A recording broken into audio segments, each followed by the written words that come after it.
Good morning, everyone. Masidi ma'am, MACD ko indicators ne mase MACD indicators ne aribe indicators gi kno se jing si mongom da ko gi divergence haibam su leiri negative divergence positive divergence ko the MACD si gi magi full form se karino hagadi moving average ne mase ko moving average ne convergence divergence ko aribe MACD se kona magi period lay ko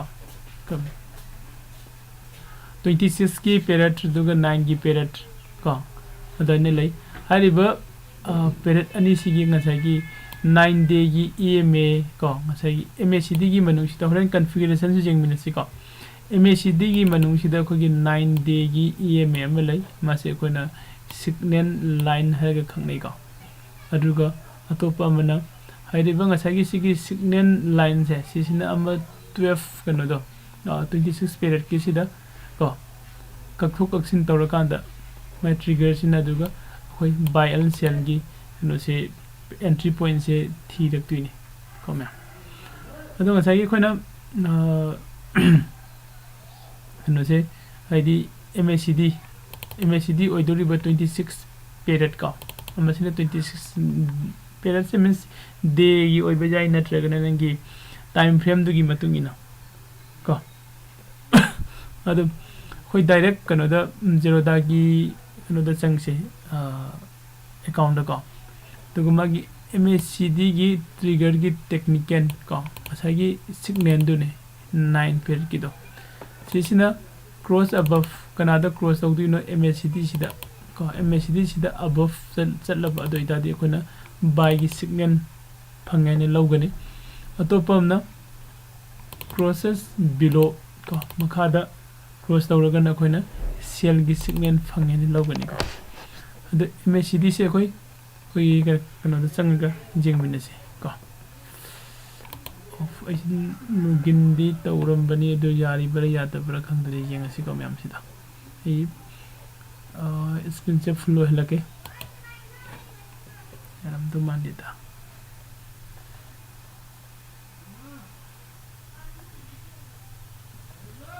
oh ko myam ei kanam da tawjagi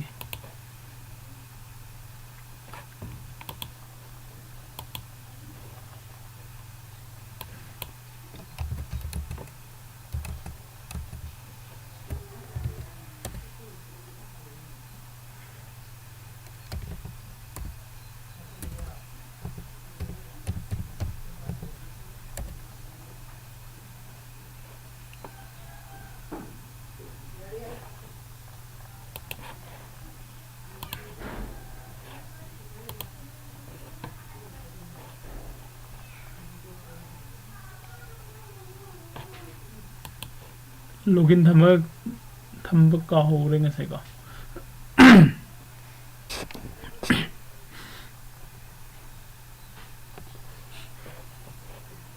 okay sida lay ko akhone MACD se okay sida su yada bam su lay di mem ko ai am da ko thor ki ge hanana loina se mo ga thamgadam ni se mo dare ne profile la e chart IQ chart IQ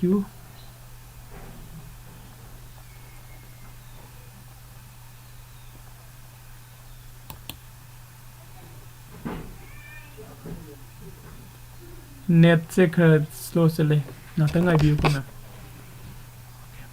then yeah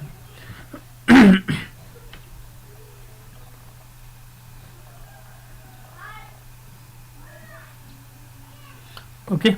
se ko gi Zerodha ko kite.zerodha.com da ne hojik kan lai se ko adu se gi ngarang gi market ki drawing torum se delete tawgrage adu gi matung da na da lage sida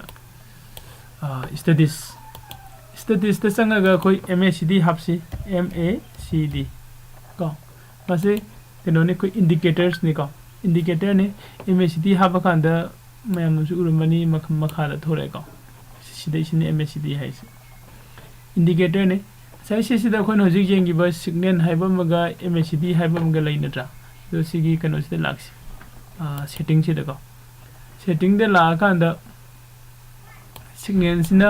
9 दे लेरे मागी period से को अदुगा slow ना 26 से चले अदुगा कनो सिना अखोगी period की fast बसिना कनो दा चले को 12 ता MACD के कलर से ब्लैक ओइबा से ब्लू दो ऑनथोरा के खरा येंगबा नुंगाइना बको अदुगा सिग्नल सिना रेड ओरे इंक्रीज बार हाइबा लई डिक्रीज बार लई को सिदा यावरिबा मचा मचा सिन okay done तौरसी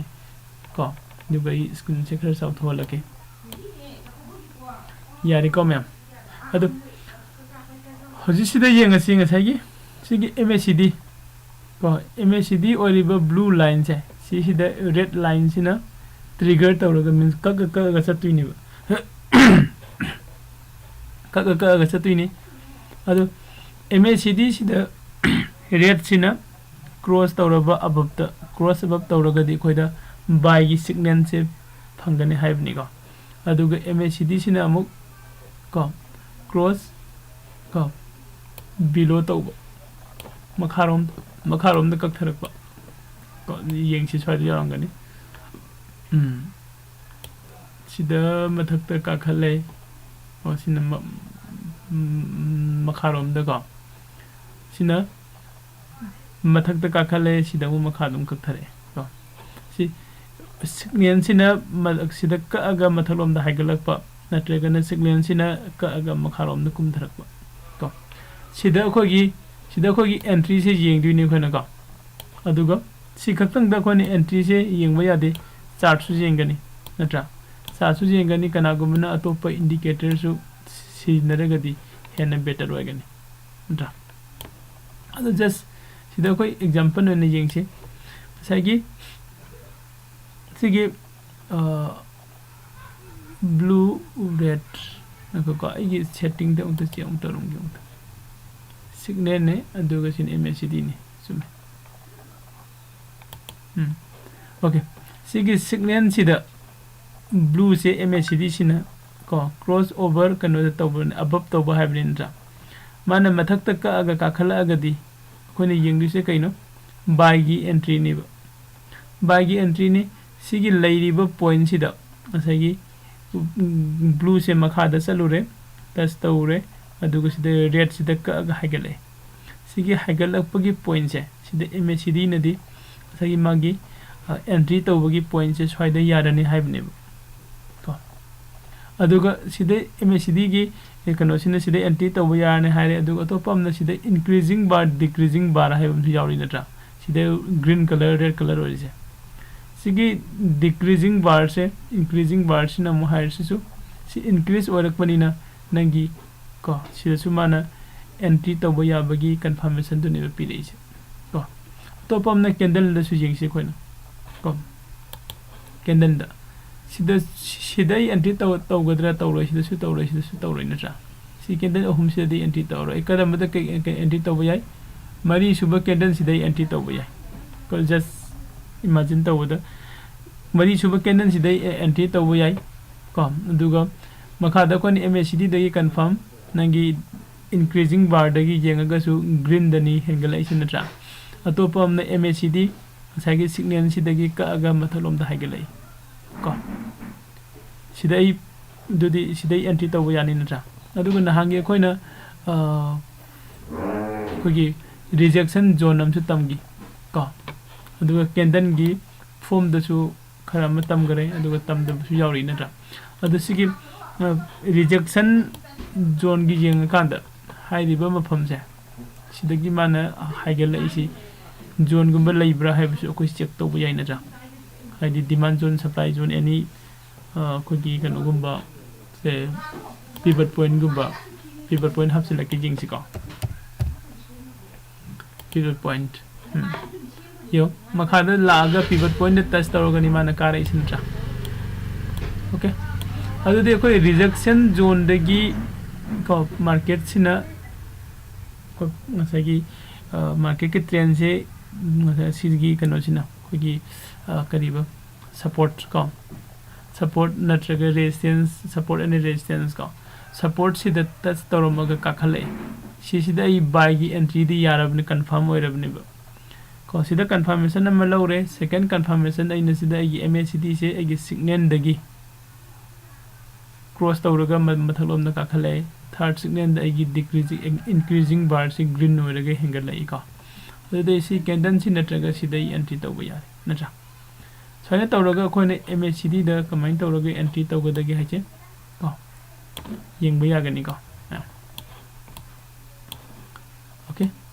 sisna market sina up chatpagini aduga down chatpagi ko market sina down lomda lakpagi su ko sum phangani thimina si ko okay side yengsi sida su yengba yare example na dum nungai na ko the market si nitra MACD se side ngasagi rate sida ka aga mathalom da hagale aduga sida mo makhalong tare okay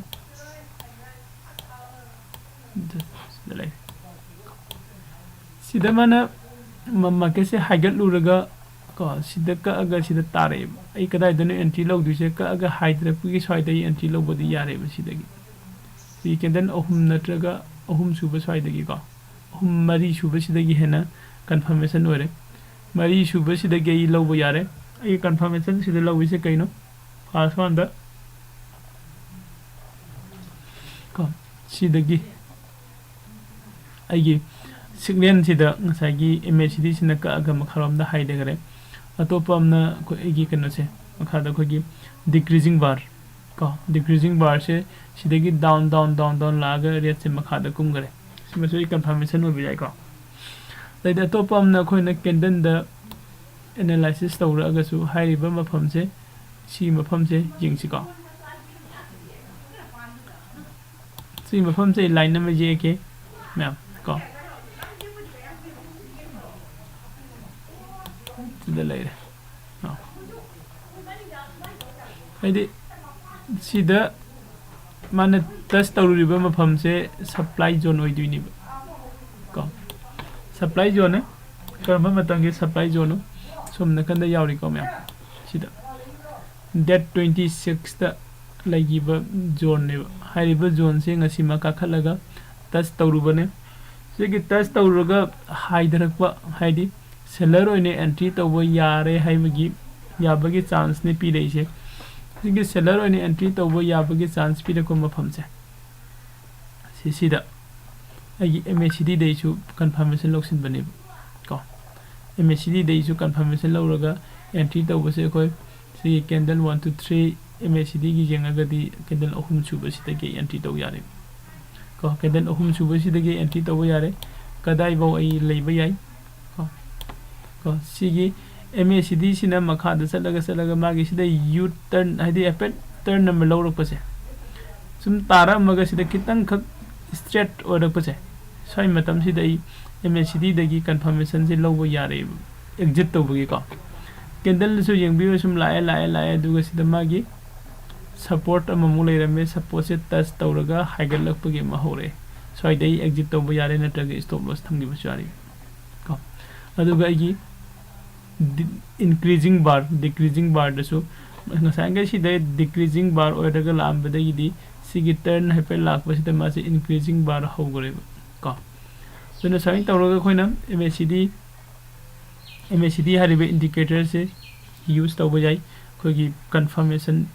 adi right entry point gi confirmation si lowgi ko right entry point confirmation low sida khoina huji khoina yengi sida kaino aina rejection zone demand and supply ko duga support and resistance hedging se help low adi double confirmation or triple confirmation low phangna bai ni ko ma'am double confirmation low bajai triple confirmation low bajai sida okay ado ngasagi sida khoina market sida sometimes karigumba khars uba funga kani jingmina se sina just MACD haibne MACD sida khogi negative divergence aduga positive divergence haibam su leiri ko negative divergence positive divergence aduga positive divergence se kamaino oire ino haiba ko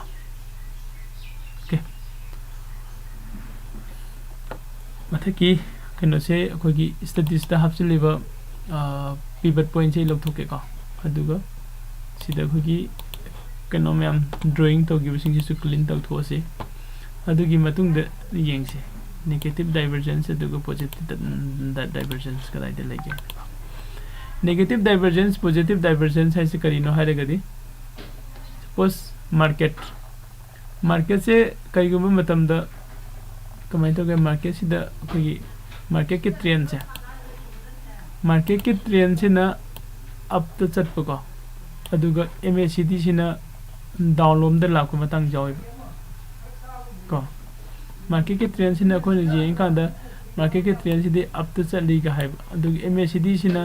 up chatpa gi muhutta down oina lakpa ko thisi ko yam phangani yeng mina se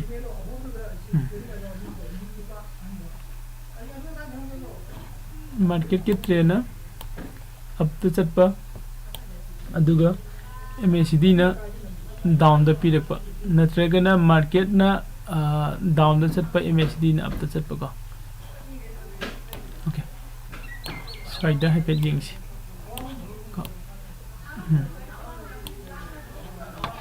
okay MCG market se jing si ko akoi kadai dagi jing si de side dagi jing si dagi khona market se jing ga na si box si up trend ni hai bi na tra ko average ta ma se up trend ni ai khare hina chau tho la ke myam tang siang no u na ba clear na ko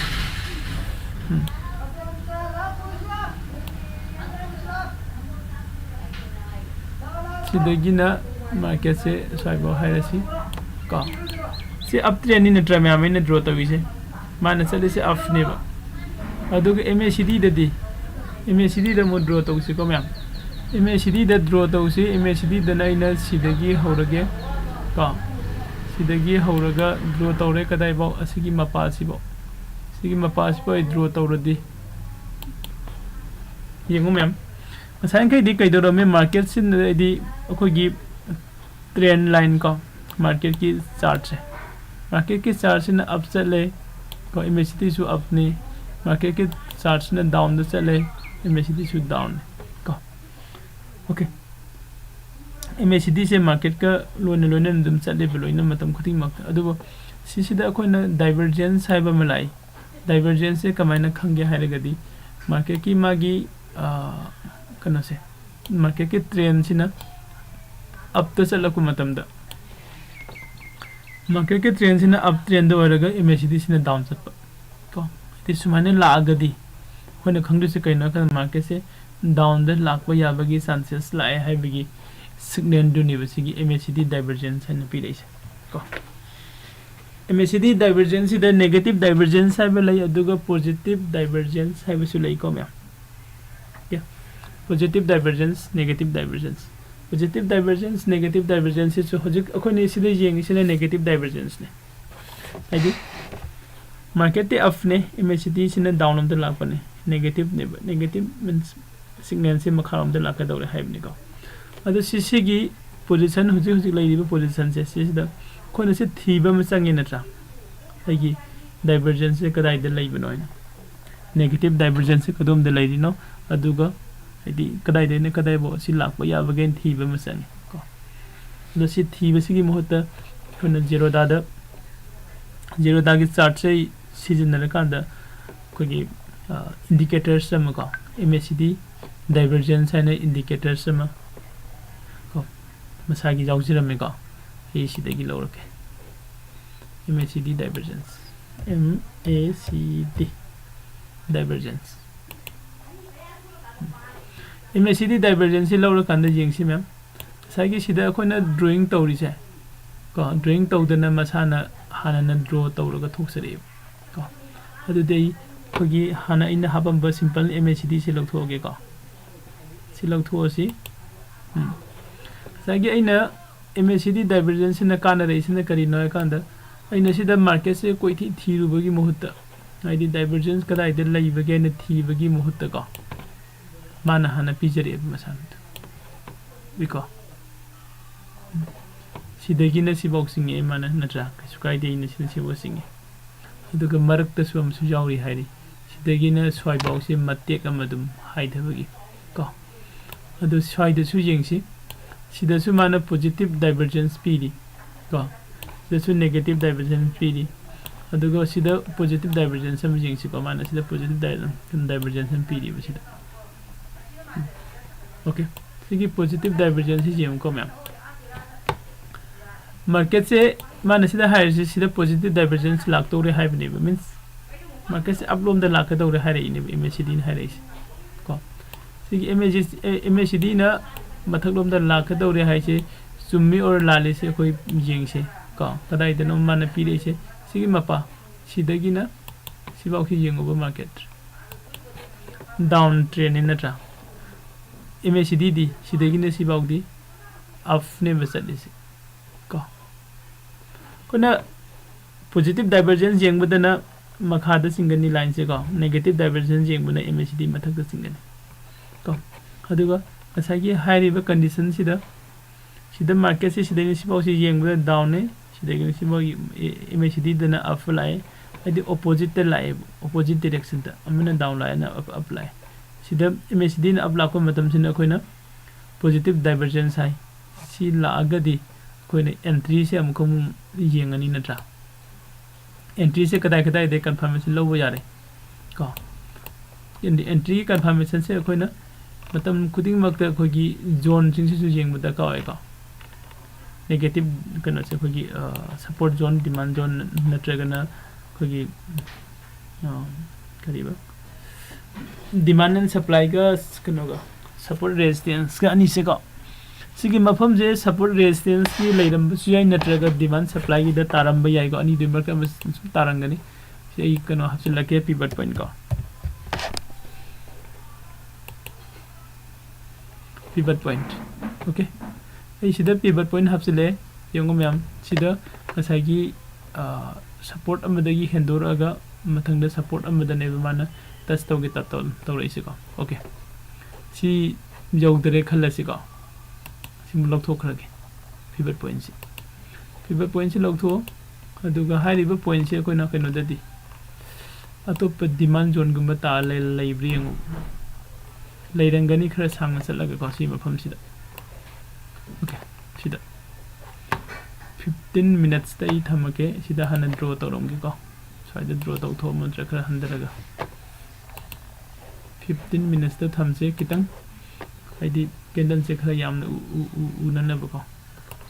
अइनो जिक पामी से सी मफम सिनि थीबा पामी से कोना market ते entry तौद्रिंगे दे ngasi gi kadai kadai da demand zone lakpa yaba support zone lakpa yaba loina thirega thamgadabani hanako sigi line sigi mapa se te kari lege jinsi amne lapna lege daba male ko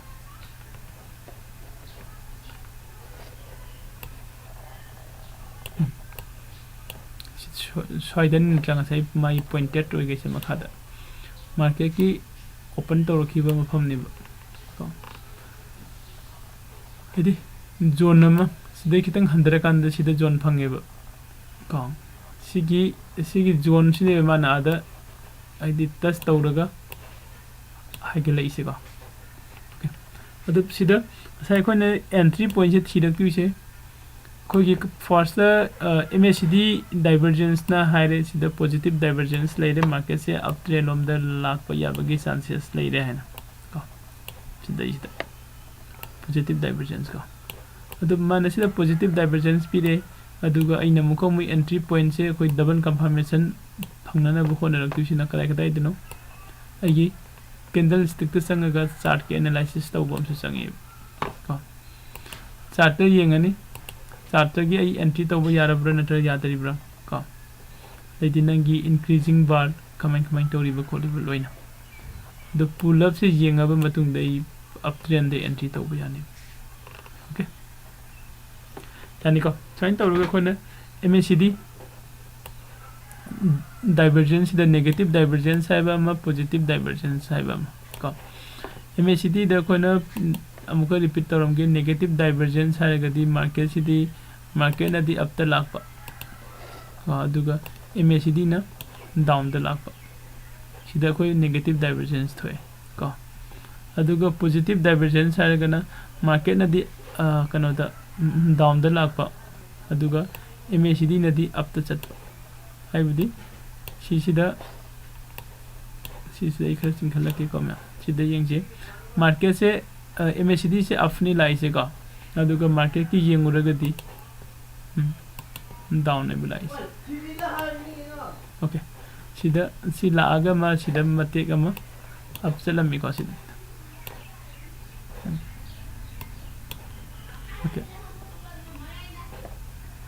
okay